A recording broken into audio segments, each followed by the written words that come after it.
Continue. Let the hands sweep out in front of you. And as you lean back, draw the hands to the body and just continue, just to bathe.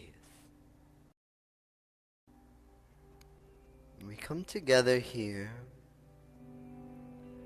in this moving meditation.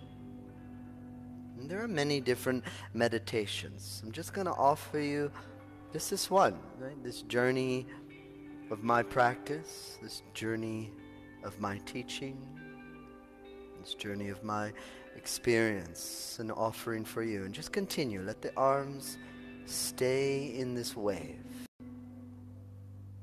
And each time as you draw down, connect what it is you're receiving, what it is you're calling into your life. Right? We're here together for 3 hours. What it is that you're receiving. Not just holding on, not just coming in with our preconceived notion and ideas, but really allowing what it is that you would like. And just continue. Let the hands be in that wave over you. Each time as you draw heaven, hear your mantra, hear your intention. Feel it as a prayer of receiving today.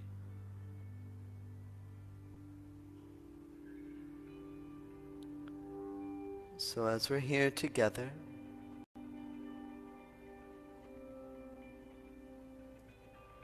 we're going to offer our sound of Om in the flow, right? We are always in the flow. For some, we get caught in trying to hold the wave, to hold the river, to hold the breeze, right? We're not holding the flow of prana. We're not holding the current of the divine. We allow ourselves to witness the great current, to witness in this ever-shifting, ever-changing, ever-evolving meditation of life.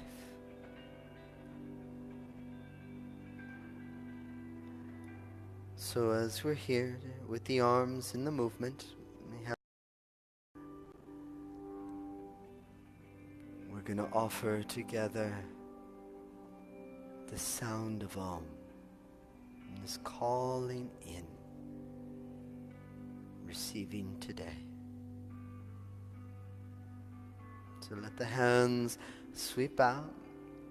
Feel it softly rise. With a big sigh, a big exhale.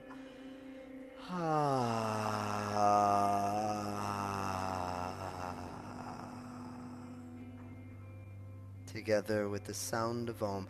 Hands sweep out in front, rise.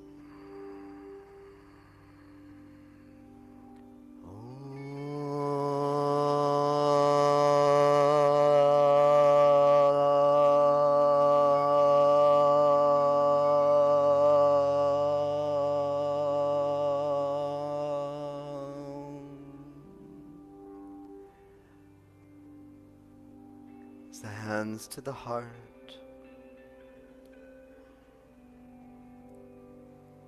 Allowing your eyes to just softly open. And then smiling at those around. Hello. Hi, friends. So we're going to take a moment. I hope some of you have pen and paper. If you don't have a pen or paper, share with a neighbor. Give them a piece of paper. If you don't have a pen, I have a pen. Or if we have extra pens, get a pen. Oh, there's my, let me carry this with me now. La. Do you need a pen? I bet we can find you a paper. Oh yeah, you can use your phone to take notes. You need a pen? You can also use your phone if you want write notes.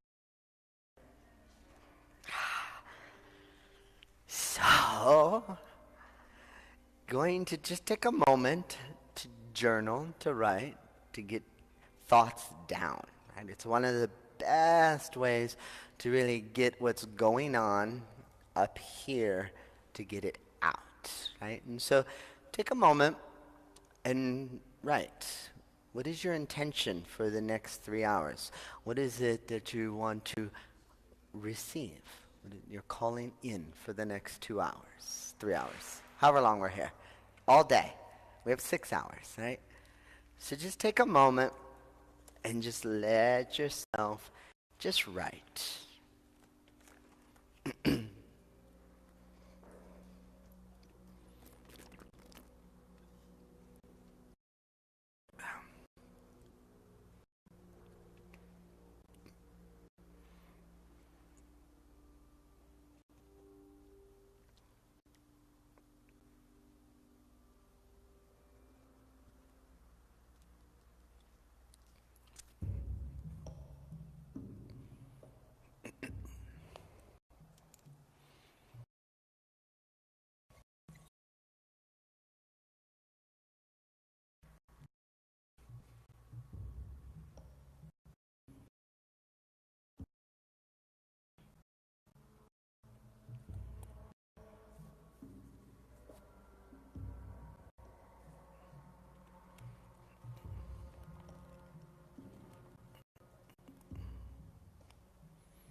Taking just another minute.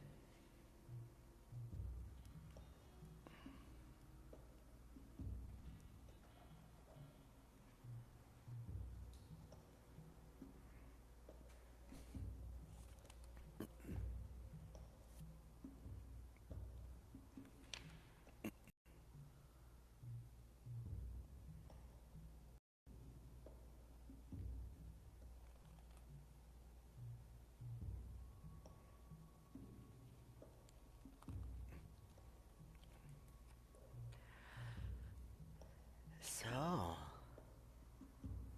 I think we'll start with the right. Yay! She's like, ah, rats. So I have a feeling you all know each other, but I don't know you guys. I know a few of you who have practiced. I know you by your practice, I will say.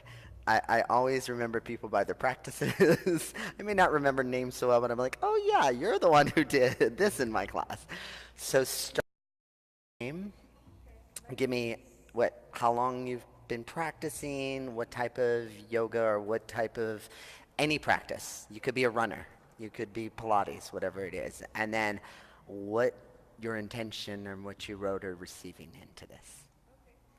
So my name is Emily Rupp, and I've been practicing for 5 years. My intention practice is to gain self-confidence, and not even the self-confidence in like what I look like, but more like self-confidence in like who I am and how I present myself. Like removing like the materialization away about looks, about taking the ego out. Because Right. sometimes, like, I don't know if you guys feel this way, but ego is a thing that just I have to work with. Yeah. I just,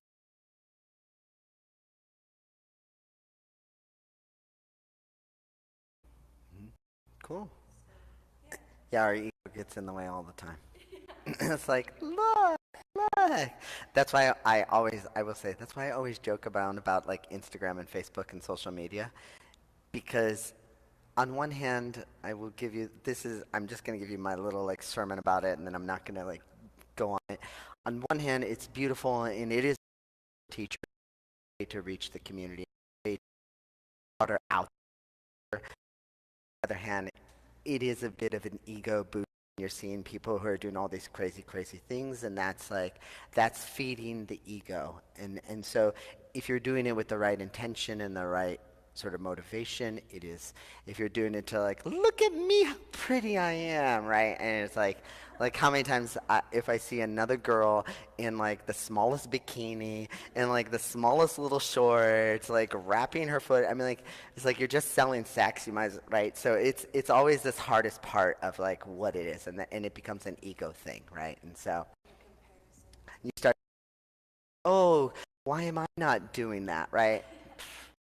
Don't let it. But it is our tool that we use in this realm, and it's a beautiful tool. So just do it with integrity. Yeah. So sorry, that was my sermon on Instagram and Facebook. I'm done.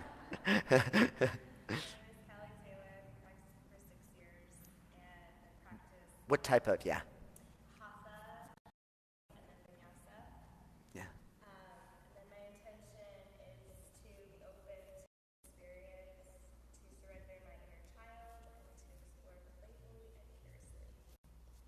Cool.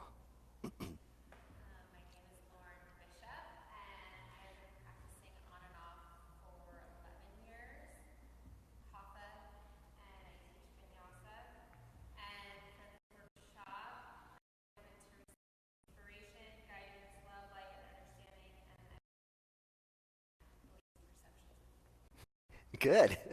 I'm gonna hopefully or not.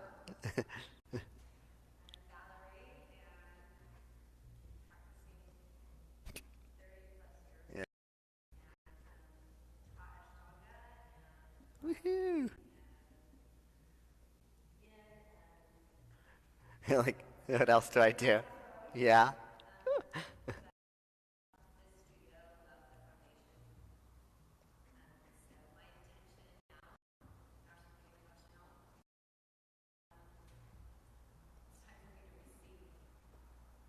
Yeah. Good. Yeah. Yeah. Nice. Yay. Oh, thank you. Yay. Good. That's awesome.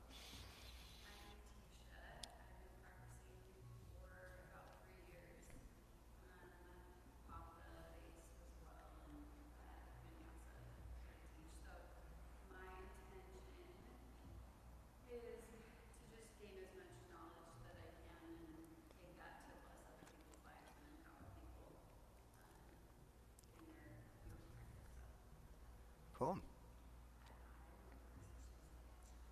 You what? Aw. Yay.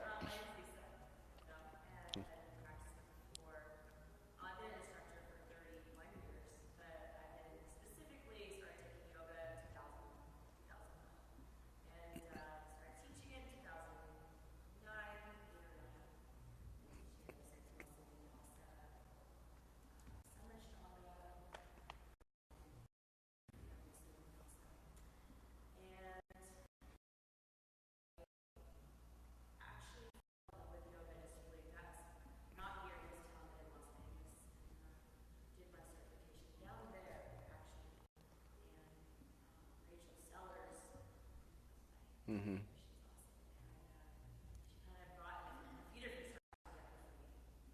Yeah.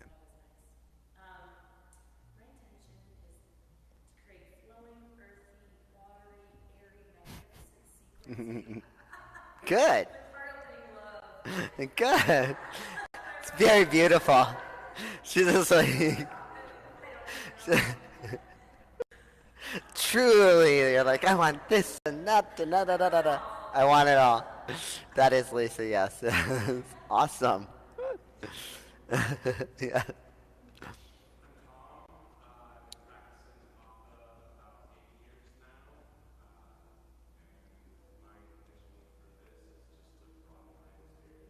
Hey. Cool.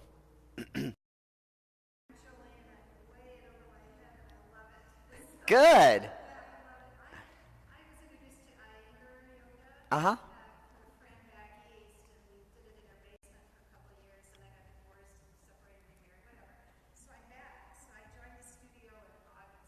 Mm-hmm. Mm-hmm.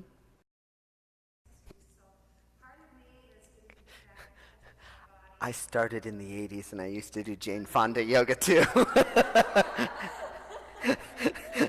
Sorry. I have to tell on myself, so you know. Who didn't do Jane Fonda in the 80s? Yeah.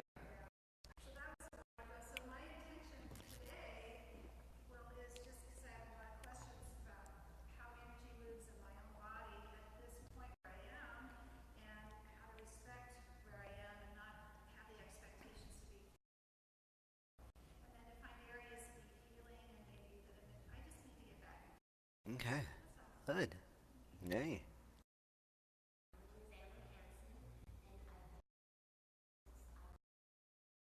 Yay. Yay. Okay.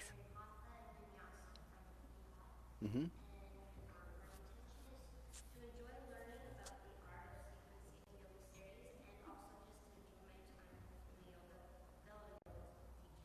Cool.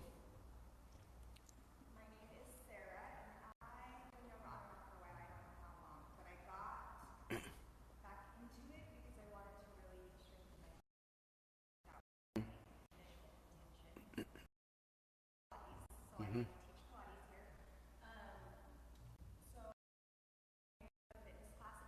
Mm-hmm.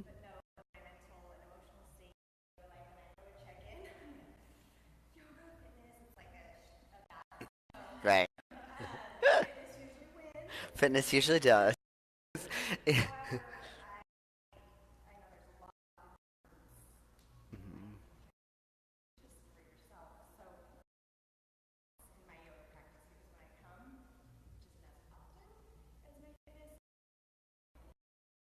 Right. Right. Okay.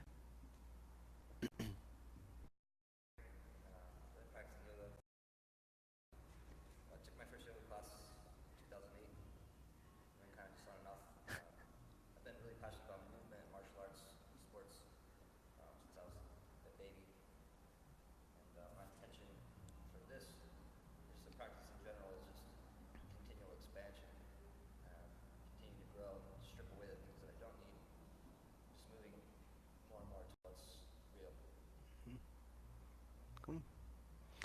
He does have a great Instagram. If you don't follow it, you should. I always love to watch his. I was like, yay! I will say, some people do it really well. He does it really well. But the what? Yes, yes, I did. Yeah, the squatty potty.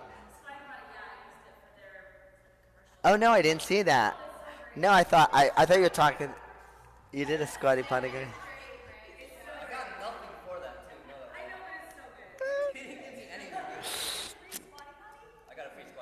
Yeah. That's. Oh man. As we as all right, as we digress, let's as we digress onto squatty potty, and like that is what I mean about the vata. We so just like we're like all right. That is the vata element of air, right? It's a no, no, because we're gonna need some air. It will get steamy in here. I'm like, for those who were in the last practice, we were sweating like a lot. I was sweating buckets. But anyway, so cool. Well, I'm Rob. I'm Rob Hess. Um, yeah, like I said, I have been practicing since the '80s. I am 47 for those who are like how old is he? So I've been practicing. Yes, I did that a long time. I have studied Ashtanga, Shivananda. I've done Iyengar. I've done Anusara. I've done it like there's not much I haven't practiced or attempted or tried and been out there. And I don't get me wrong, I love it all. So whatever your background is, wherever you come from, even if it is Pilates, even if it is bar or fitness, It is I go running 3 times a week. I try to swim whenever I can, and if I'm anywhere with a bike, I will do a 60-mile bike ride, no problem. Like I love being physical. That's the just like go, go, go. So, but don't get me wrong. If it means sitting down a night eating like as many pizzas and as much bottles of wine, that's the cough in me that was just like, yes, let's sit and just eat and eat and eat. Also my Italian side. So, but yeah, so that is. But this sort of practice, this style, grew out of my teacher Shiva Ray, and has had an evolution of my own bringing into what she has led through me. Right, and so I've been with Shiva I assisted her from 2001 until about 2005, traveling the world, assisting. Hi, love, yay! Come on, you come right close next to me. Or you can take that method. And so I've been around the world assisting her and doing that for years and years. And then it finally branched out on my own, and I did open up a yoga studio. God love those who open up their own. Come on in closer. I don't like anyone behind. Oh, come. Aw, yay. So come way in. Come way in. Come on in. Come on in. So yeah, I gotta love you if you own a yoga studio. It takes love, dedication for a lifetime. It's not just like having the baby and then letting it grow. It's like always dedication. And I ended up finally getting rid of the studio and have been traveling in the world nonstop now. So here I am with you all. You can feel free to join me anywhere in the world, off to Sri Lanka, Nicaragua, and wherever we go. Wherever there's yoga, that's where I'll be. But so this practice, this style of practicing, is a culmination of sort of all my studies in it. But it will draw greatly upon the Prana-Vinyasa school of Shiva. So we'll do a lot of understanding that, because to understand sort of wave sequencing, right? And so as we're getting into sequencing, most people, when they took their first teacher training, right, they understand and this is just basic, what we get into is seated meditation, some body movement, followed by namaskar, followed by a standing series, followed by a seated hip opener, back bend, inversion, right? Do you all remember that in your first teacher training, like your first 200 hour? And that is completely fine. That is a really good way of thinking about things. I'm here going to give you an expanded way of thinking about it, right? And those who do teach Ashtanga and those who do teach Iyengar or anything, it is totally fine to do. I love to practice Ashtanga, not as often as I used to. I do like twice a year. I will say twice a year, just because like I have a friend, really big third series Ashtangi in Abu Dhabi, and so every time I'm in the Middle East, I always like call her up and be like, okay, I want a private. All I want is the primary series. I don't want anybody else in the room. I just want to do this and be done with it. Like, and it's fun. Like for me, that's like fun. I won't do Mysore. I won't get into it. Not gonna go and keep going to Mysore and doing like all the primaries, secondary, third series. But it's a beautiful practice, and if that's your practice, any of the practices are beautiful. This is just another way of thinking about yoga, right? And so looking at it in wave theory, right? Thinking of how many people have been to the ocean, at least once in your life. Ocean, yes, right? You see the wave, right? It comes. There is its peak, and it rides back down, right? Or if you come out here in beauty of nature, it's the same thing with a mountain. Right? You can look at wave theory as in climbing a mountain, right? And I talked about that in the workshop today, is that you start at the base and you climb the mountain, right? Think how many people go out and hike in the mountains here. And it's so beautiful. I love it. I love coming out here and be like, yeah, right? There's that feeling, that energetic feeling of when you come to the top of that mountain. Right? As you climb up the mountain, how many of us have had that, oh my God, I don't know if I can make it moment, right? When you're like, oh, right? And then you get to that peak, you get to that moment right at the top when it's like heaven opens up and you're just like, wow, this is amazing. This is where I'm supposed to be right now in this moment, right? And then you bring it all back down. You carry that energy that you've just experienced and you bring it back down to the earth, right? And so in wave theory, that's what we're doing. It's what we're working with, right? So there's a lot of understanding that goes into creating a wave, right? And so I think I have, actually, yes, I do. Do I have it? Oh, not that. No, that's a poem. Yay! This is it. This is a basic general idea of a wave or a mountain, right? You start at the bottom, you work up to the top, and we come back down. It's a wave. It's a mountain. That is the theory, that is the base about this. There are things in it. So if you have your pen and paper, make a wave. This will help you in creating sequence, right? How many people have a set sequence that they teach all the time? Okay. How many people are tired of teaching the same sequence all the time and want to have a new sequence and create a new sequence? Some of you are like, nope, I'm good with the one I got it, right? And that's okay. If that sequence serves you, and it may serve you for the next 5 years, 10 years, 100 years. Like I said, my friend who's a third series Ashtangi, she loves Ashtanga. I mean, she is a little spitfire. She's like 4'11". She is like rocketing everything out there, and she's amazing. And she is never going to change and not going to take anything but Ashtanga. Maybe when she's 80, she might change her mind, right? And so this is just another theory for you. This is just another way of experiencing how to create, right? Because there's nothing wrong with creation, evolution, being able to be open and expand, right? And so I hope today, how many people would like to create a small sequence for themselves? Hey, okie dokie. Alrighty. All right, we're going to have to get a lot going, my friends. Okay.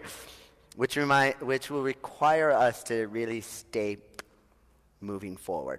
So keep that pitta going if you have it. Stay focused. Stay whatever you need. If you need to stand up, stand up. Right? Be able to be open and accepting because we'll move. So looking at the practice, just like we had talked about, right? When you learned your first practice where it was like meditation moves into a little movement, which moves into a namaskar, which moves on and on and on and on and on, right? Those are the things. Don't need to go over that. We've got that. That's Yoga 101, right? Now I'm going to look at it in a wave and the movement of prana. And so you asked about the energetic movement of prana. There are 5 movements of prana. Right? And so if you think about prana as the big P, big prana, capital P, right? There are 5 movements, and they are called the vayus, right? Vayus. Right? And so as you start to understand those, they can help in creating a sequence. They can help in creating waves. They can create a whole class, right? And so looking at it, and there's other ways of creating class, and this is one, so I'm going to have us feel this way of creating a class. There's also creating a class in families of asana, and so we'll get into that also. Right? And that's where we're going to really touch, and that's where we're going to have you create in a family of asana. Okay? So the vayus are, and for those who took, we really know apana vayu, and that is APA vayu.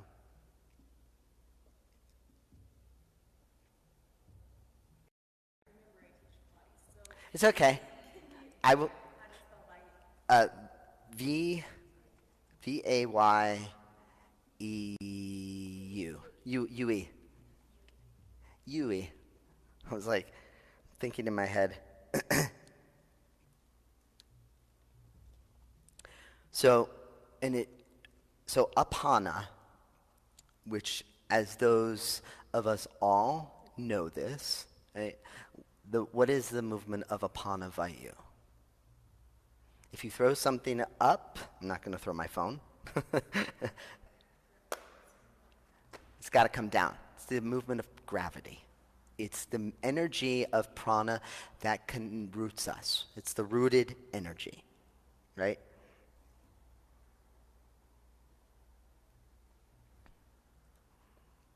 And so that is, and for all of us, we feel that. Right now you're feeling a lot of apana vayu because we're seated, right? You're still feeling the movement of prana vayu because unless you're like laying completely flat on the ground and just dropped into shavasana, you're feeling the prana vayu, your spine, your core is engaged, your muscles into the upper back, into the shoulders, this energy up through the neck. And that is the energy of prana vayu with a small p. Prana vayu, prana. And that's the energy of life that lifts us up, right? You have to get out of bed. Some of you are like, no, I don't ever want to get out of bed. You're like on the weekends, no, I don't want to get out of bed, right? If you don't have anything to do, you can stay in bed all day long, right? And order pizza and ring your little bell and have someone bring you something and just lay there, right? But that is, if you want to do something, you got to get out of bed. You have to use the energy of prana vayu, right? And I'm bringing these into just practical application because it can get a little bit, as we start get further on in the vayus, a little bit like, what? So practical, getting up is prana vayu. And in class, the workshop this afternoon, we felt the apana vayu, which was moving deep into the hip area. And the prana vayu, right, was that standing, right? If you come into bird of paradise, if you come into standing variations of Vira 1, Vira 2, anything where you're standing, you have to ground first to rise up, right? So if you're coming into a lunge, right, you have to ground down, press down to come up, right? And that pulling, even if you're stepping forward, you have to ground, root, apana, and to bring it forward, prana, to lift up. And so that movement can actually create a sequence, right? We created an entire class around apana and prana vayu, but used it in a family of asana in Vishvamitrasan, right? That means compass for those in their Sanskrit, right? And so we use both a movement of prana and a family of asana to create an entire sequence, right? And in wave theory, as we go into this, what happens is you're going to repeat. Repetition. The cells of your body have memory. And even if your students don't remember, their body will remember it. Doing something time and time again, but shifting it, changing it, and making it deeper, it allows them to go further. So there were people in the workshop, right? I don't know if you're normally putting Dvipada Shirsasana, both feet behind your head, if that's like a normal practice for you. No. And so, right, and so like, as the evolution of the practice that we experienced, by the end of the practice, she had both of her feet behind her head. Because what we kept doing over and over and over and over again was taking in the hip, counteracting it. So we did a counter. Taking in the hip, counter. And so we felt the apana get into the hip, prana come out. Apana get into the hip, and the prana. And so we use the movements of the vayus in a way within a family, right? So those are two, apana vayu and prana vayu. Grounding, rising, right?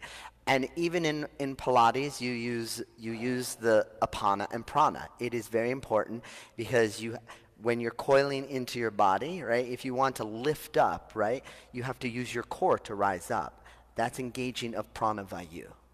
And so, because none of us stand up, like, okay, try not to use your core and stand up, right? If you just laid here and were like, okay, stand up, and you're like, it doesn't happen. You have to push down to come up.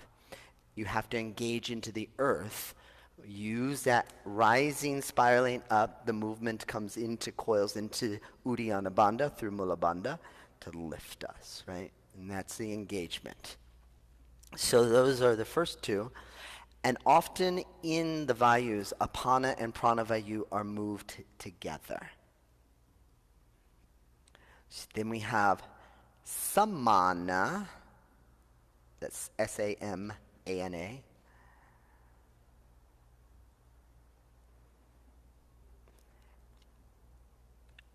And then Vyana, V-Y-A-N-A. Samanavayu and Vyanavayu. And so Samanavayu, and so those who are going to come tomorrow into the workshop, you'll see this movement. We're going to focus in a family of asana. You'll see the family.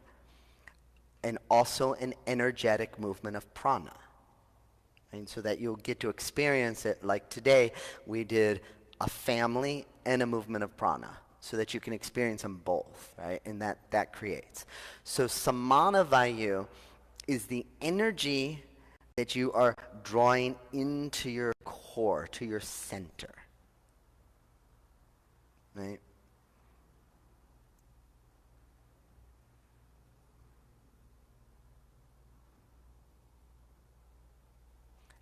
And then Vyana Vayu is the energy that within is radiating out, right? Like the rays of sun,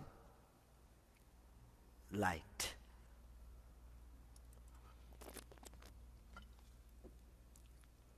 And so to put that in sort of a general understanding, right? Because that's a little bit like, I don't know, what is Vyana Vayu and Samana Vayu, right?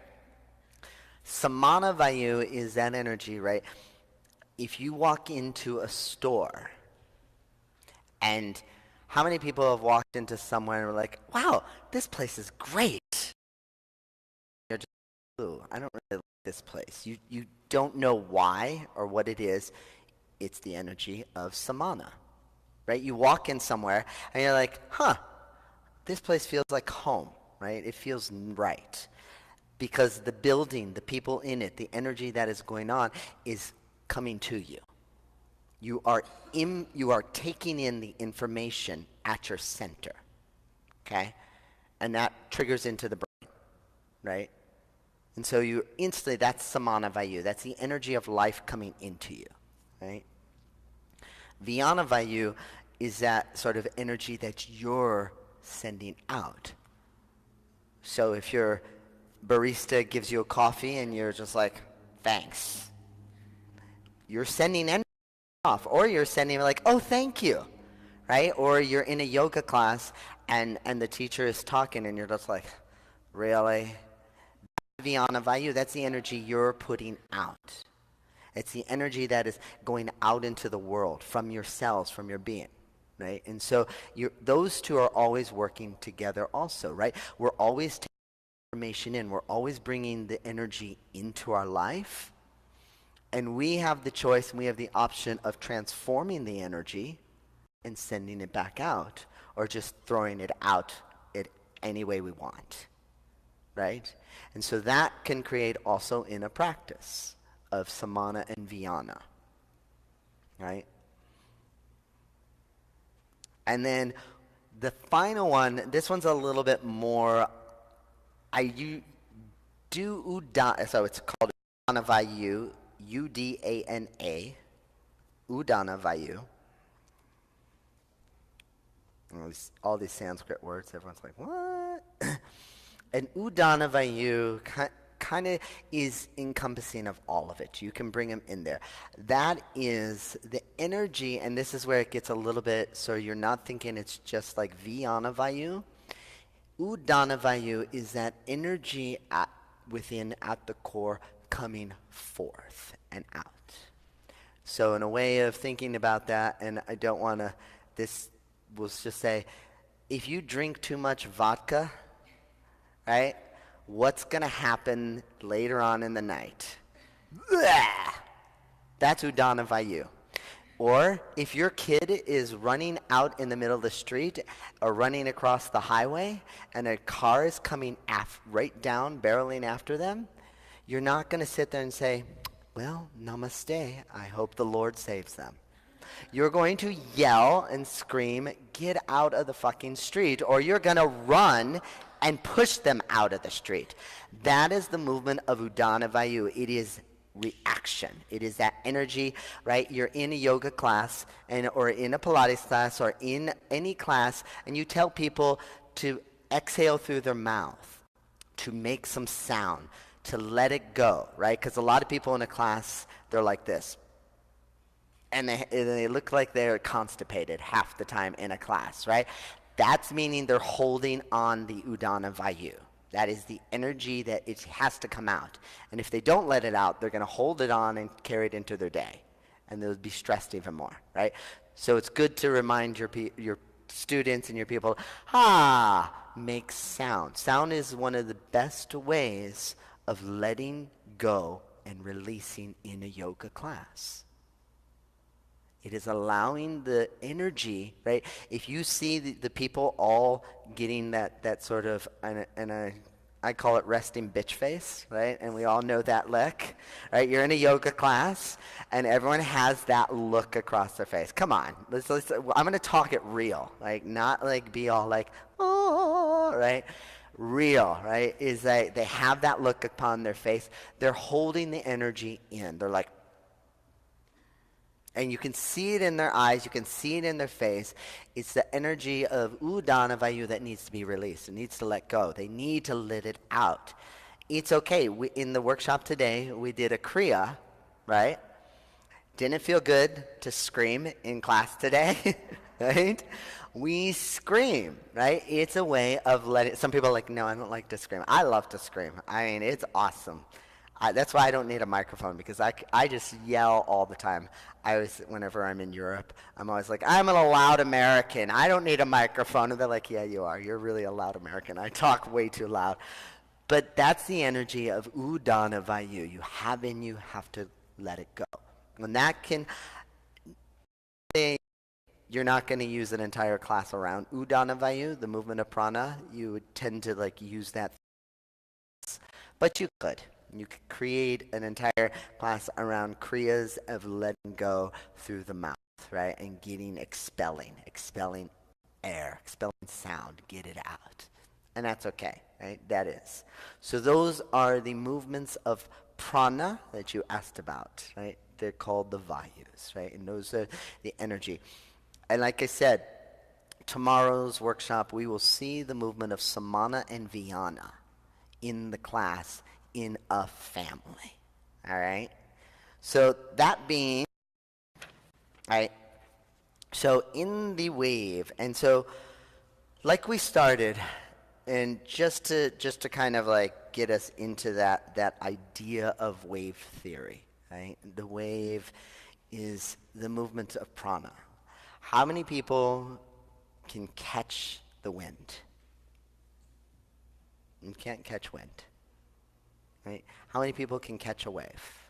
Not meaning riding a surfboard, but hold a wave in your hand, right? But then why is it we go into a yoga class and we tell people, okay, hold your asana. The asana is a movement of prana. It is a body mudra. We only often think of mudras as Anjali Mudra, Jhana Mudra, Prana Mudra, right? Mudra, water, right? We get into the Jala Mudra.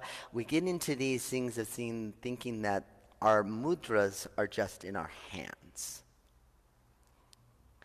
It is that culmination, right? It is beyond. The energy of life, the great prana, is always moving. The cells of your being. Right now, is your blood flowing? If the beat of your heart is pumping, your blood is flowing, right? Is your blood still in your body? Are the cells of your being still? Talk. This is a learning thing. You guys need to be able to like, la, la, la, la, la, la, la, la, la. Some of you guys are way too quiet. I will say, you are in a safe space, so talk. If you don't talk now, it's going to be hard to incorporate this into a yoga class. Because if you don't talk, you're just going to be like, information, information, information, in one ear, out the other. All right, well, I learned something about prana. I don't know. Right? Yes?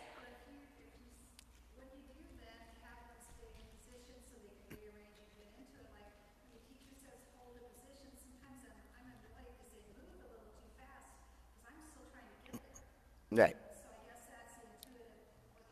Is there a different word for hold? So, yes. Yes, you definitely. So oftentimes you can change that by saying root down. Root down. Root into the earth. Connect down. Element of using. So like if like in today, when we were doing the Apana Vayu and the Prana Vayu in the workshop, right? It was feeling that inhale of prana. I actually reminded them, right? Every time we came into inhale, feel the prana vayu rising. Exhale, stepping forward into apana. Right? Step forward, ground, root, ground down. Right? That's stepping into apana, step upon the earth. That is the energy of rooting. Right? Now, I will say that in this style of thinking, and in this style of yoga, and in the wave theory, think of a tree, right? And there's plenty, you can look right outside and see all the trees, right? What is going on in the tree? The roots are rooted into the earth. They're strong, they're stable. The wind comes along, and what happens to the upper part of the tree? It moves. Your body is the exact same way as a tree. You root into Viratu, and then the energy flows. And so that as you have your students, right, and get up. And again, if you are an alignment-focused teacher and you want to discuss the movement of aligning the body, totally fine.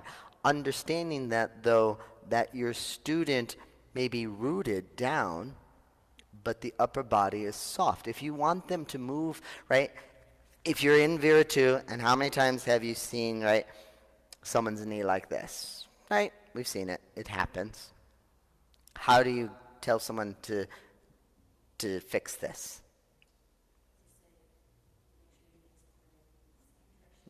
You could do that. Yep, bringing the knee out, right? You could say, dial the front foot in, right? You can see, press into the inner right thigh, right? You can activate. Those are cueing. Those are all alignment based. But then once the student is aligned, right? And then they're here, and then this is what happens. Right? Their upper body turns into their lower body. Always. It happens because they're like, right? And they have that constipated face. They're holding it in. Their upper body is straining when their upper body needs to be soft, right? Soften the shoulders, right? Soft. It's an easy cue to say soften your shoulders, right? I would lean away from saying relax because then everyone's like, right? Because then the lower body wants to like, right? Soften, right? Feel that fluidity. You can also teach it, right, Viratu, without the cueing of dial your front foot in, blah, blah, blah, blah, blah, press into your inner thigh, push into the little toe, right? You can actually bring it into a movement of prana, right? And so if you wanted to bring in Apana Vayu and Prana Vayu, right, what is the movement of Prana Vayu? Up. And what is the movement of prana? Apana, right? Down. And so let's say you're here in this, right? And you wanted the whole class, you're talking about apana vayu. So then you can have them come out if you really wanted to. Today we didn't come out of the hip, right? But you could turn the palms up, draw the energy upwards, right? And they feel that. And then turn down, press. And the shoulders automatically soften, and the knee comes over the ankle instantly. Draw up, feel the energy rise, and then and then the shoulders actually soften, and they get a little deeper into the hip, because Vira 2 is a hip opener. You could do that and have them stay in Vira 2, right? You can have them feel what it's like to have the upper body soft and focus in on the movement of prana, right? They could stand here or in Vira 1. I love to do it in Vira 1 because it really gets people, right? If you're doing apana and prana vayu, right? Inhale, lift up. Root down, exhale, deeper. And they don't realize they're actually going in deeper into Virabhadrasana 1, but because their arms are doing the movement of prana, their body is reacting and responding. And so they're feeling that, that lifting. And if you're wanting them to stay, let's say in Vira 1, right, just tell them. Right? Stay in Vira 1 and feel just the arms rise up, lift up. And now sit deeper and press down into the earth. And then they actually go further in Vira 1. Because I will tell you this, right? Most of your students will do Vira 1 and they're like this. This is not Vira 1, my friends. Right? Here is Vira 1. Right? Back in the olden days, you used to be able to sit on people's thighs. Now we don't. Too many lawsuits, right? So that it's here, right? Vira. It is a hip opener. It is a start, right? And to help people feel that apana vayu helps them to get down deeper into that action of opening their hip, right? And so using the vayus, using the movements of prana, help you to let them be softer through their upper body, fluid like the wind or a wave, yet rooted and grounded into the earth, right? Standing firm in the standing, right? Whether it be Vira 1 or Vira 2 or Vira 3 or Garudasan, right? It is that rooted energy. It is anything that's standing, there has to be that, right? And so those movements of prana can create a sequence. You can build around that. It can be a whole class. You can talk to the cows come home about the earth, right? A whole class on the elements, right?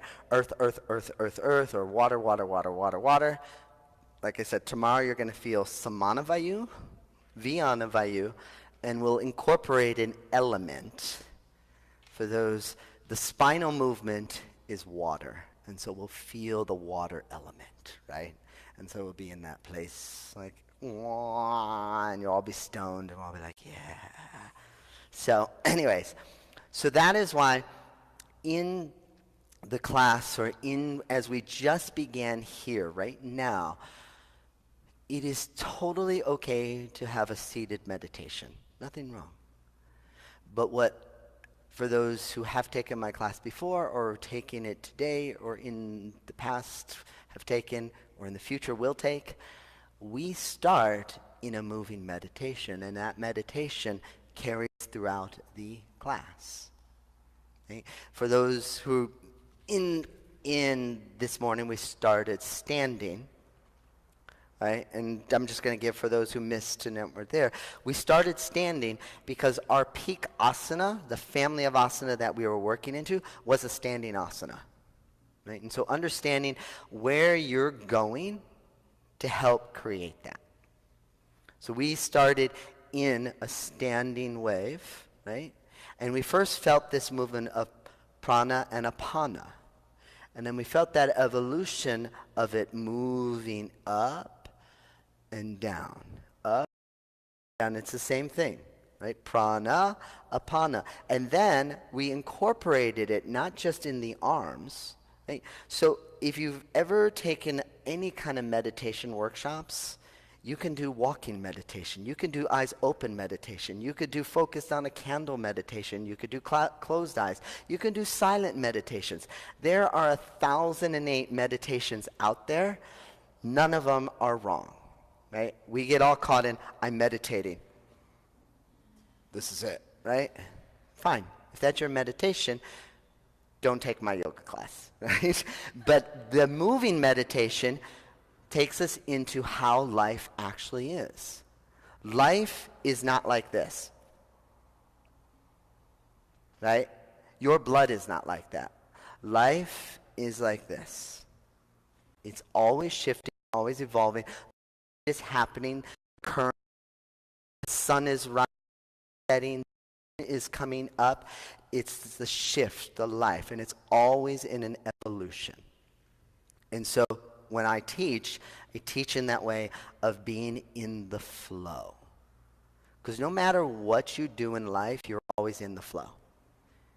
Your flow may be stressed out. Your flow may be taking care of grandparents or mom and dad or kids. You're always in a flow. It may be working at a yoga studio. It may be doing, but your flow is always happening. The flow is there, right? It's in the practice when we slow down that we're not only taking in the flow of this, but we're taking in the flow of our energy. So there are many forms. And so as we practice this morning, right, so we started in apana to help them ground and to prana to help them rise. And then that evolved, same thing here. And then that same moving meditation evolved into a deeper, right? And so within the yoga practice, we start in simple to complex. And then from that same meditation, we went here. Now we incorporated the whole body, right? And then the hips were involved. And then we went up, and we came down, and we went up, and we came down, and we went up. And now the meditation is moving, right? For those who took class, it's moving deeper. And I'm already signaling your body through the cells of your being, we're going into the hips. I also did tell you, right? But your body, like, oh yeah, we're going to do hip openers. But you don't think of it when we're doing it. It's like, oh yeah, we're doing hip openers. And we went right into malasana right away. Why? Because in this wave theory, I want to get them in there as much and as often. Right? How many times did we, for those who took the workshop, come into malasana? A lot. A lot, right? If you want something to open, you just don't sit there and say, "Dear God, open my shoulder." Why aren't you opening my shoulder, God? Right? This is not opening your shoulder. This is opening your shoulder. Okay, that's how it's going to go. All right, come back. All right, let me open it a little more. Oh, okay, come back. Let me open. And every time I come here, right, you can see that muscle is starting to let go, and it's letting me go further each time. So I'm saying, oh, I want my hips to open up, but I'm not going to do a hip opener. Insanity. That's just like craziness, right? How many of you guys have students who come in and be like, oh, I have tight hips? Who's heard a student say this to them? And they're the ones in your class who are not doing the hip openers. Always. If you want to open your hips, you got to go in. You can't just sit there and open my hip. It's not. I'd love to believe that. If that's the case, dear, send me $1 billion. No, I'm just kidding, right? But like that is that energy we often think. We're saying like, oh, I want this, I want that. I want to do this. I want to, do handstand. If you don't do handstand ever, you're not going to do handstand. If you don't do hip openers, you're not going to open your hips, right? And so in the wave theory is everything comes from the beginning. At the beginning of my practice and in our sadhana, we are already incorporating exactly everything that's going to come into that peak asana and then carry us down into the lunar all the way down, right? And so for those, right, I think my hips are still warmed up, right? As we went into this morning, right, we are here. We first started to feel it here, just simple, right? The meditation of life. It's always flowing. It's always moving. That meditation went deeper. And then finally, as we started, we came down, right? And we were in here into the hips. We were feeling that undulation, and we kept coming up and down and up and down.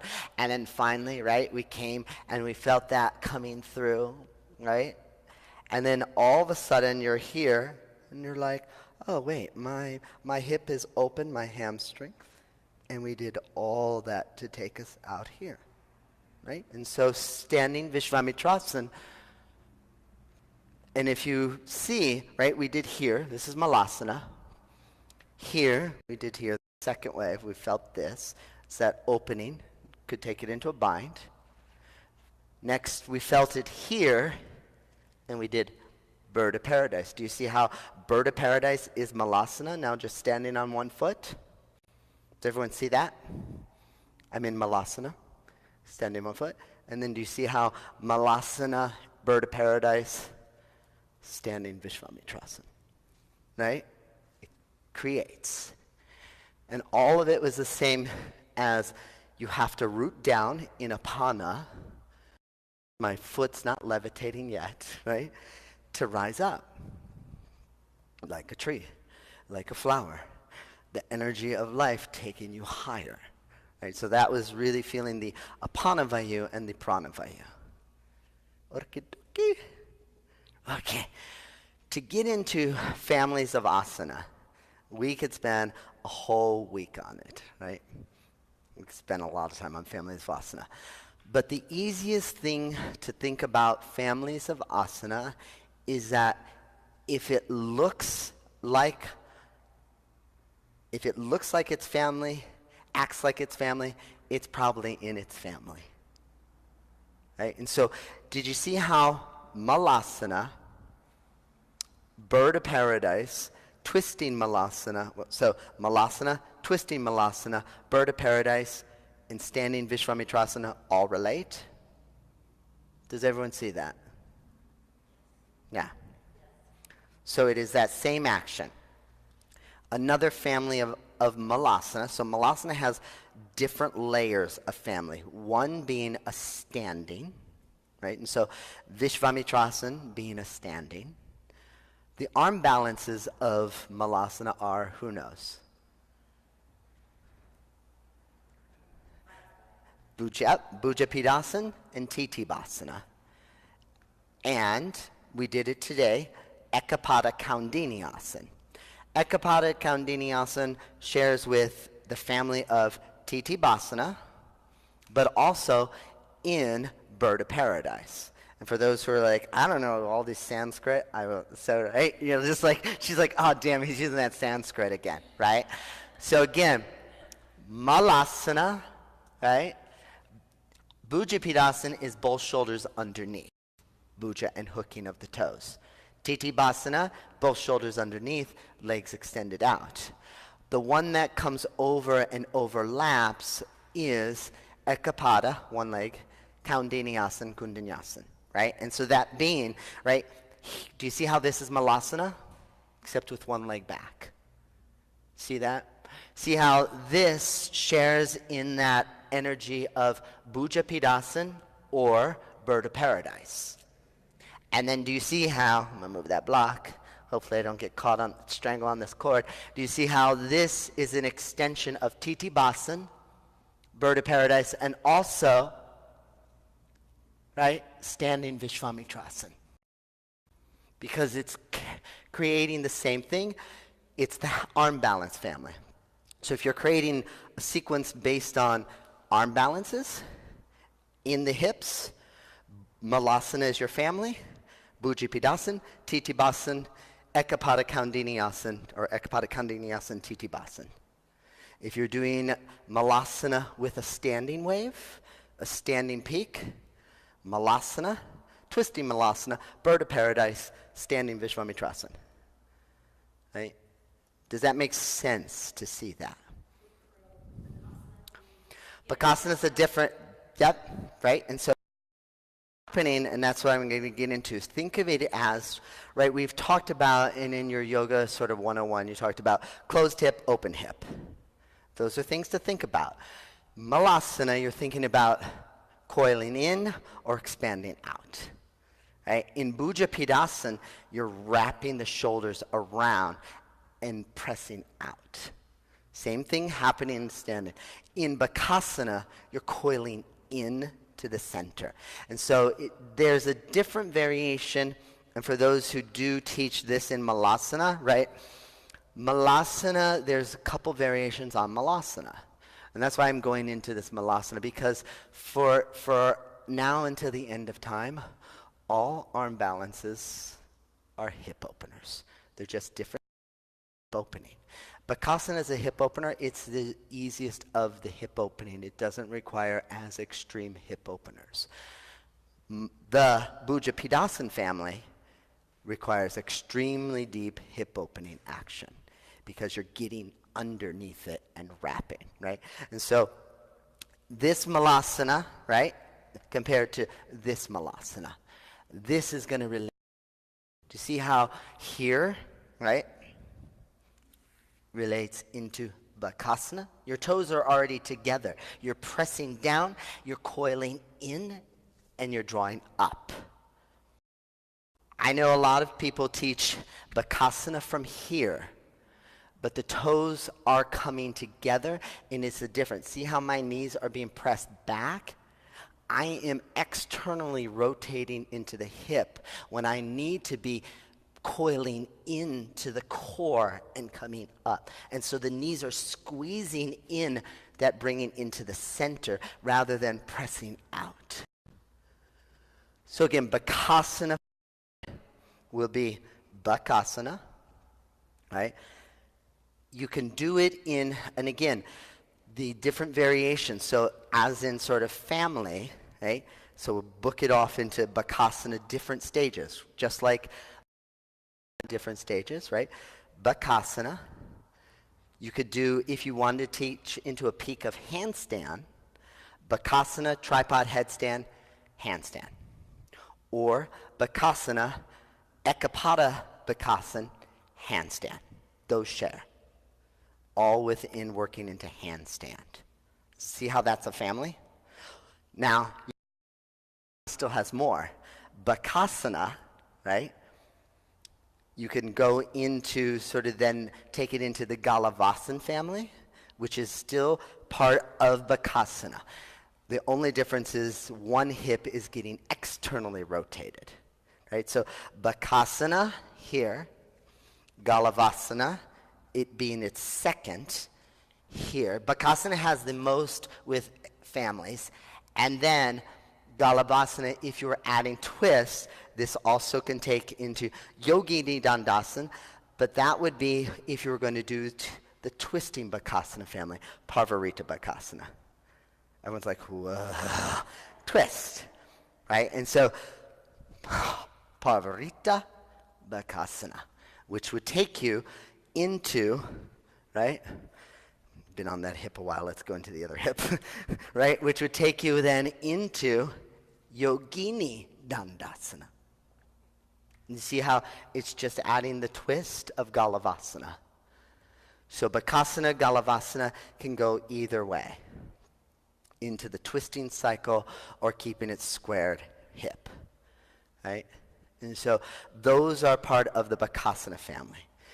If you were going to do the complete cycle of twisting in the arms, right?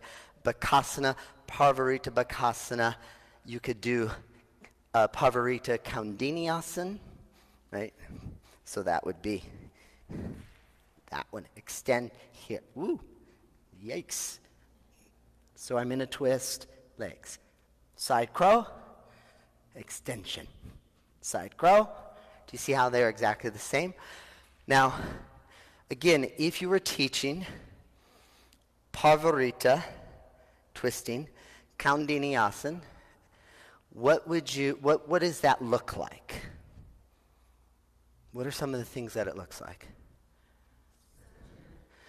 Yep. So Dragons, right? you could do there.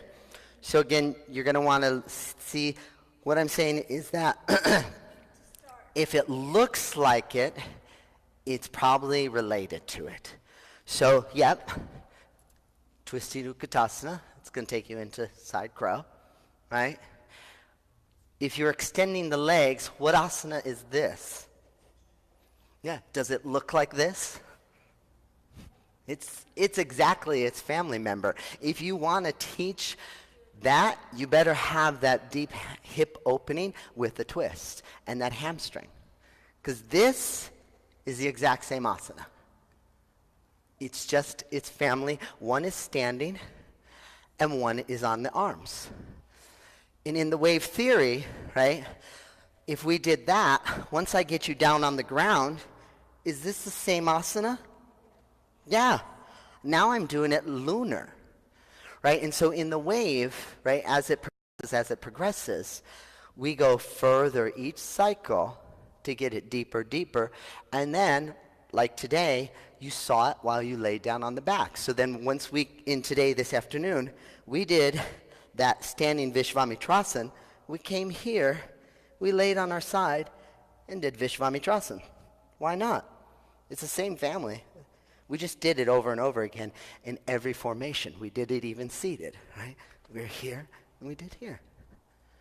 And so because your students have that idea in them already, their cells are like, oh yeah, you can show it to them many different ways. So that being, okay, back to the wave.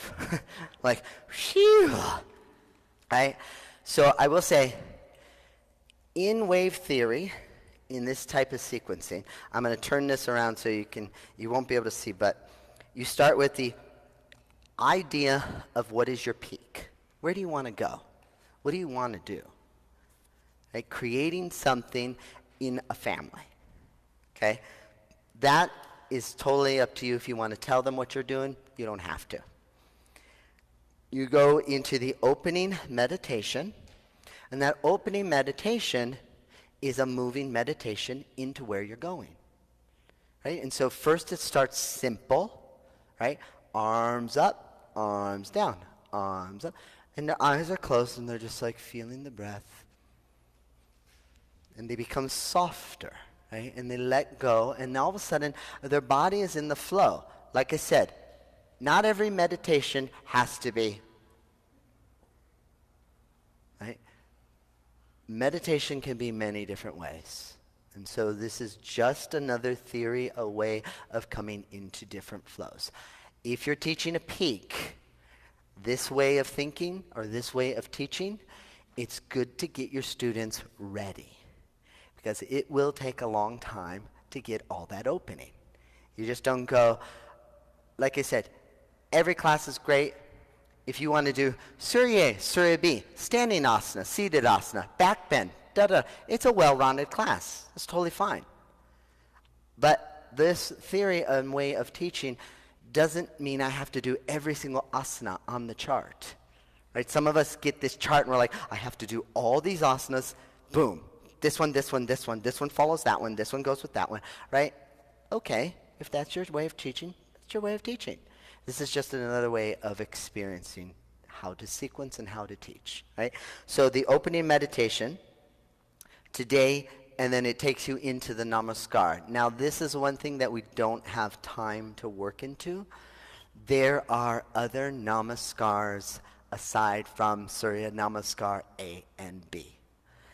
And if you want to see more namaskars, you can follow me on Yoga Anytime. I have a whole thing of namaskars that I teach on there, that every cycle has a namaskar. And that namaskar coincides with what we're doing, right? So do you guys remember the namaskar today? Did you see how that namaskar led into Vishvamitrasan? Yes! Someone brought his thinking hat. Do you want, okay, I'll show you the namaskar. It's like, some of you are like, so again, think of standing Vishwamitrasan. For the namaskar, you have to have music because it won't go without music, and that's like that's my thing. I like to have music all the time. Like music is it's the other element that is always needed, right? We always have to have it. For those who didn't take the workshop, here was the namaskar, right? And I want you to visualize standing Vishwamitrasan or seated Vishwamitrasan, right? Do we all know what Vishwamitrasan is? Take Vishwamitrasan. One of you do Vishwamitrasan. Compass. Come on, do it. There it is, right there. Right? So see, that's Vishwamitrasan. See, now this namaskar. So, and again, for those who will experience it, we did a double leg lift, which the understanding behind the double leg lift is not so much the extended lifted leg. That gives the hip a break. It is the grounded leg. That is the apana vayu. It's opening of the hamstring. Because why? In Vishwamitrasan, we got to open that hamstring a hell of a lot. So we're here in down dog, right? And so you root the right heel. Inhale the left. And there's other namaskars that will go with this. This was just one. Inhale. Exhale. As you land, Pada 2 foot pattern. So that's Virabhadrasana 2 to set it up. Feel that rise, they come up. And then right into the sideways opening, in we rise. Exhale, we're still in the hip. Parsvakonasana. Now this is the lengthening of the side. Now we need the shoulder to open, so we bring movement into the shoulder. And we take it up. We stay in the hip. Rise. Shift. Now do you see, this is Vishwamitrasana. This is Malasana, just with that extended leg. We move. Take it to the other side. We can move in a full mandala. We just moved in a half mandala. In. And then we just repeated it. And X. Inhale. And this is again Malasana in the form of Skandasana. Hamstring opener, hip opener. Rise, root, Vira 1. Back. And that was the namaskar. Done. And that whole namaskar we did 3 times. We came back into Malasana. And by then, everyone's like, wow, my hips are really open. Because what we did, the namaskar was connected to the peak. Right? And so if you're like wanting to understand different namaskars, aside from, there's nothing wrong with Surya Namaskar A, there's nothing wrong with Surya Namaskar B. You could do them 108 times. Fine. Totally great. Right? This is, again, another way of thinking of a class, right? And so from the beginning all the way to the end, we were doing it over and over and over and over again. Mm-hmm.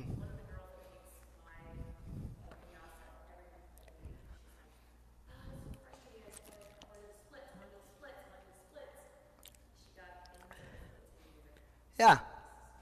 Oh yeah, the one, yeah, right here. She was like, I've never done Hanumanasana. When you spend that much time in the hips and hamstrings, you're gonna open something. Something's gonna come out. Yeah, Hanumanasana. Yeah. Because again, when you spend the time in something, you're gonna get something. If you don't spend time in it, you're not gonna get it. Right? And so again, if you're doing a whole class on twist, you're wringing out, which is great for people who have too much pitta. Ring, ring, ring. Ring out your intestines. Ring out your organs. Ring it out, ring it out, ring it out. If you're going to do twist, you better do a hell of a fucking lot of twist. I've been to class and the teacher's like, we're going to focus on twist and ringing it out. And they did 3 twists. in an hour and a half class. I'm just like, you have an hour and a half class? There better be a hell of a lot of twist if that's what you're going to tell me we're going to do, right? And not do just lunge twist, Parvarita Utkatasana twist. That's 3 twists, and I'm just like, do you know how many twists there are in the yoga practice? Why are we not doing every single twist that you can pull from your handbook, right? But everyone's like, oh no, because that one's too advanced. Again, don't think of advanced asana, think of them as families, and each is a krama. And so like today, right, when I had everyone come into malasana, some people had the option of staying in malasana and breathing.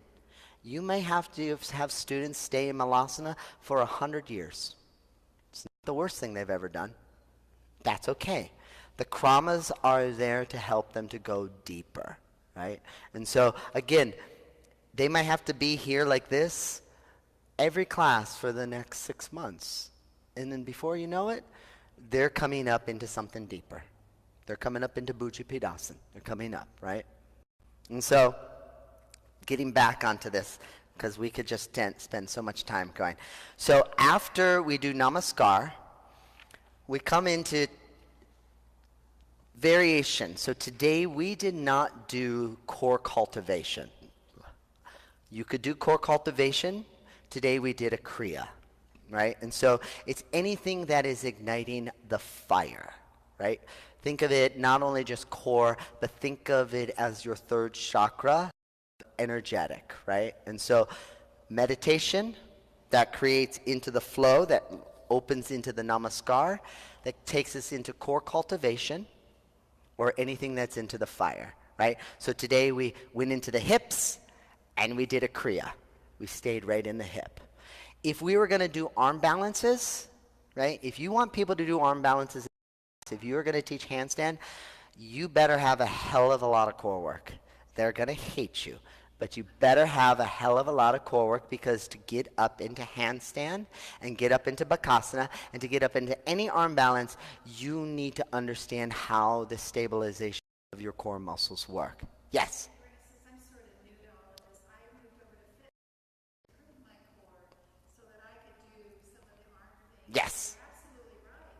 Because I didn't feel like the yoga was doing the core, or I just didn't understand it. Right. So the Pilates and bar, everything else has helped me be stronger in yoga, where yoga probably should help me be stronger.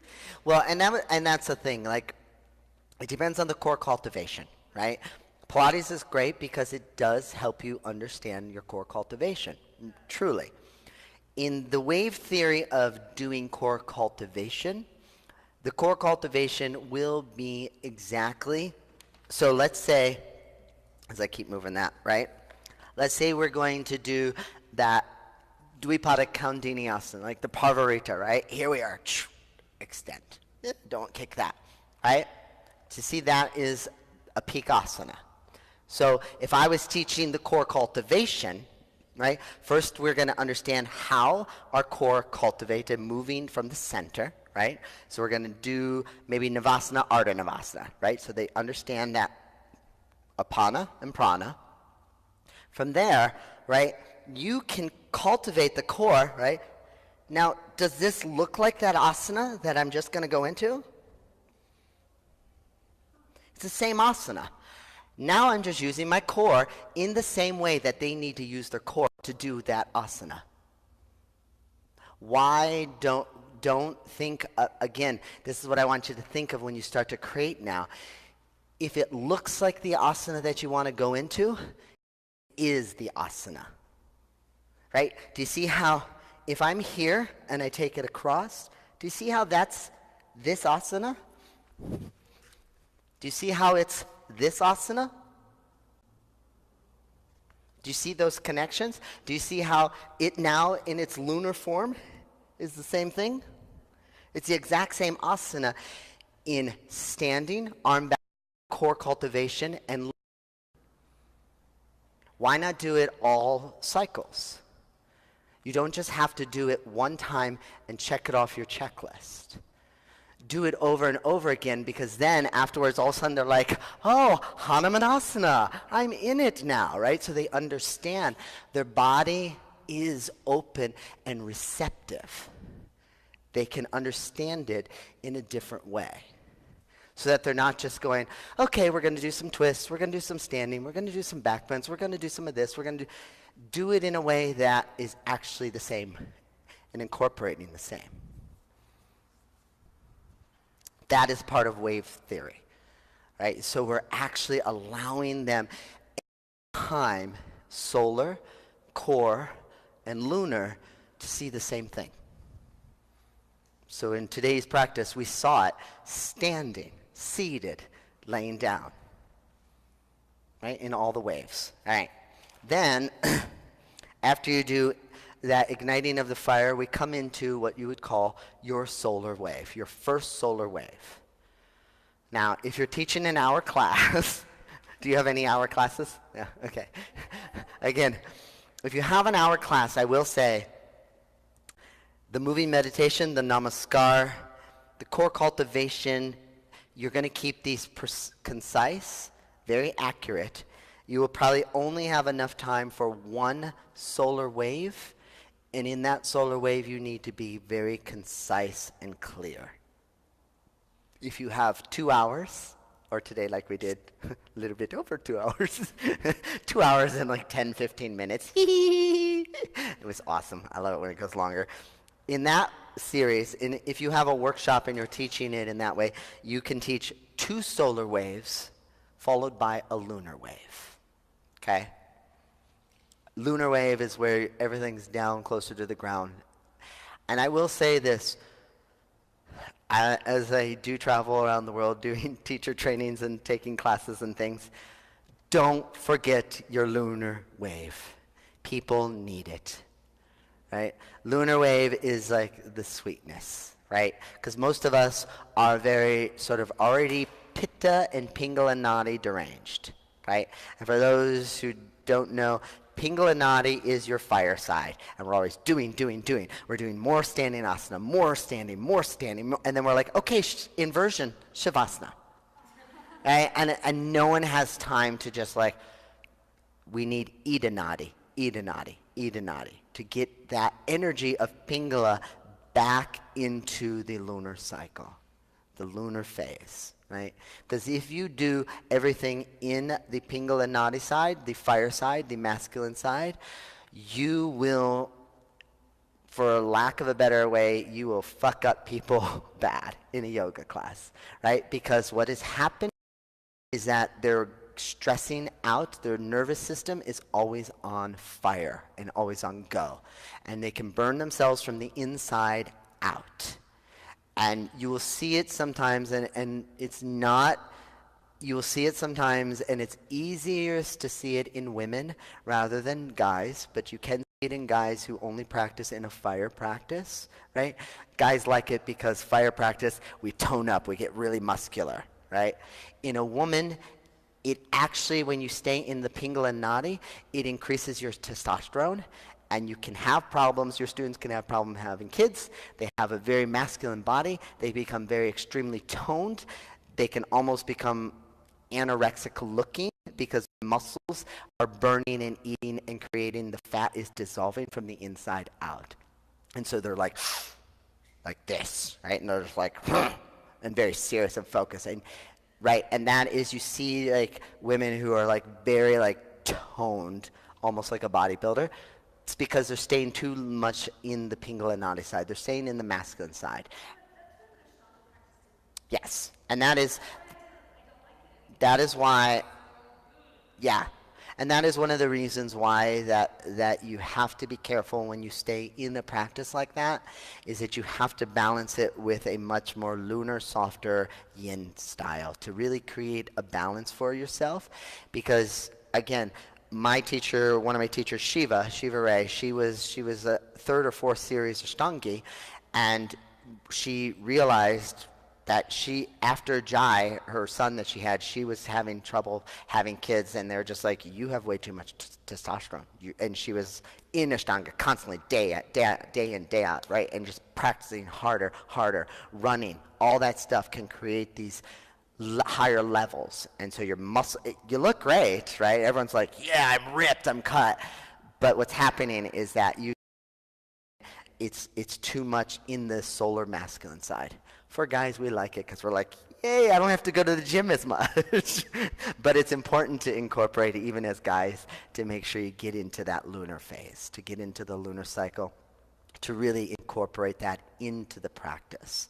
Because you can, and I don't want to scare you, but you can start to cook yourself from the inside out. Right? And so it's literally starting to tear away, right? So that definitely incorporate that lunar, right? So, okay, back onto the wave theory. That is how I set up a class, right? I have the peak, I have the movement of prana. You don't have to have a movement of prana. You don't have to always have the peak. This is just the way I teach, right? That peak takes you into the meditation, takes you into the namaskar, takes you into the core fire cultivation, solar wave, lunar wave, shavasana. So being that it is a wave, right? So we start here, opening movement, and it's incorporating, it comes. And so you ride a wave up, and you come down. And in today's, every time we came down in malasana. Okay? We came up into the next, which is the namaskar, and we rode that wave, right? And so you're thinking of this as like this. So we rode that wave, and we came down back into malasana. We then went into the core cultivation, the next wave, right? Should be right here. There should be more waves on this, but there's not, right? The next wave was our core cultivation, which was a kriya instead of core work, right? And so that helped because we were really deep in the hips. And I'm telling you this, when you have people deep in the hips, you better let them yell and scream and get it out because they want to yell and scream and get it out, right? They're already like, oh God, my hip, oh God, my hip, right? Those who took the class today and those who are not here, they're going to be walking like they've been riding a horse all day long, right? Because we were like this all day, and so you're going to feel this kind of like, oh, because we externally rotated the hips, right? And using into that, right? When you ride a horse, you're squeezing, you're externally rotating, you're squeezing into the inner thighs, right? That's the same thing that happens in malasana. You're externally rotating, but you're squeezing in through the inner thighs. That's what happens into that big asana. And so, yeah, you will feel like you're riding a horse. For those who do horseback riding, that's what class was today. We rode a horse all day. So after the core cultivation, we stayed in the hip. I brought us back into malasana, okay? And so we rode the wave, and every wave came into malasana. Then we started our solar wave. We had 2 solar waves today. Everything in the solar wave was related to standing Vishvamitrasana. So we did humble warrior, right? And so, again, do you see how humble warrior is related to malasana? Yep, so we came down, and we went back, and we did this skandasana, right? And so, at the beginning of the first wave, sorry, let me connect. So, here's the connection. So, we had meditation, namaskar, kriya, core cultivation. We're back in malasana. Here, opening up through the side. We're in malasana, we're opening up. We did that humble warrior. Came back up here one, we came down into that lizard, like this stage here. We move back, here's malasana with the arm variation. Same thing that we just did at the beginning. We came up, Ekapada Kaminiasana, boom. Step, we lower down, Ardha Hanuman. Anytime you have a big hip opener, it's great to release your hamstrings. It is always the counter for hip openers. So if you're in a big hip opening, give them the release of the hip by doing their hamstring. So then, after that, we then went on the left side, we came up, we did bird of paradise. Came back down, then we did the next wave. Vira 1 into Vira 2. Vira 2 in a rhythmic vinyasa, we took it Parsavira 2, open the sideways. Skandasana, pull back. Counter with the sound as it come up. Parsavira 2, came down Skandasana. After we completed Skandasana, right, we here, same thing, we sat down, give them a break. They're still in this hip, you're tricking their brain, right? Yoga sometimes is about tricks. You're tricking them. They felt all that hip opening. Now that hip is being released, but we're in the